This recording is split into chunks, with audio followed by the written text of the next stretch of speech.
Hello বন্ধুগণ, আমি যাচ্ছি আমার অফিস থেকে ট্রেনিংয়ে, 12 দিনের ট্রেনিংয়ে। হঠাৎ করেই আমাকে ট্রেনিংয়ে পাঠানো হলো 12 দিনের জন্য। তো আমি কোনো রকম প্রিপেয়ার হতে পারিনি, যে কারণে সকাল থেকে কোনো ব্লগ আসেনি।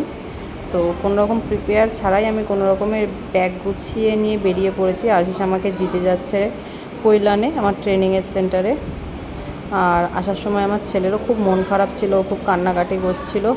বাট কী করব, ট্রেনিংয়ে আমাকে আসতেই লাগবে। এর আগেও আমি ট্রেনিংয়ে এসেছি 5 দিন, 7 দিন, 9 দিন এরকমের জন্য। বাট এত দিনের জন্য, 12 দিনের জন্য আমি কোনো দিনও ওকে ছেড়ে আসিনি। ও খুবই কাজ ছিল, ওর সাথে আমি ভালো করে কথাও বলে আসতে পারিনি। তো কী করব, কারণ হচ্ছে আগের বছর আমাকে সেম টাইমে ট্রেনিংয়ে পাঠানো হয়েছিল।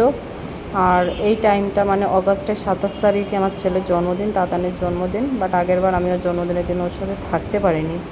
তো এই বছর যাতে সেটা না হয়, তো সেই কারণে আমি আজকে নিজে বলেই অফিস থেকে যে আমার ট্রেনিংটা আজকেই যাতে করিয়ে দেওয়া হয়। তো সে কারণেই আমি চলে এসেছি ট্রেনিংটাতে। আর হ্যাঁ, তোমাদেরকে বলে রাখি, এটা কৈলানের হাট। কৈলানের হাটের মধ্যে থেকে আশিস এখন আমাকে দিতে যাচ্ছে, দুদিকে বাজার বসেছে। তো যাই হোক, আমার ছেলেটা খুব কষ্ট পেয়েছে। আমি যখন আসছি তখন খুবই কাজ ছিল, আসলে এতদিন ওকে ছাড়া আমি কোনোদিনও থাকিনি এরকমভাবে।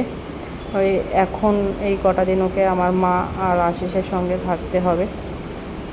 আসলে বাড়িতে থাকলে ও সবসময় আমার বড্ড আমার গা ঘেঁষে থাকে, সবসময় আমার সাথেই থাকে আমার ছেলে।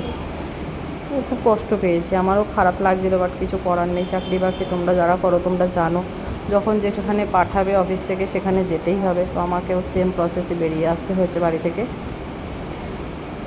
ঠিক আছে, আর যেটা কথা সেটা হচ্ছে, আমাদের যেহেতু ক্লাস সকাল 9টার সময় শুরু আর 6:30টায় শেষ, তো সেরকমভাবে আমি ব্লগ দিতে পারবো না। তোমরা কিছু মনে করো না বন্ধুরা, সেমভাবে আমাকে তোমরা সাপোর্ট করে যেও।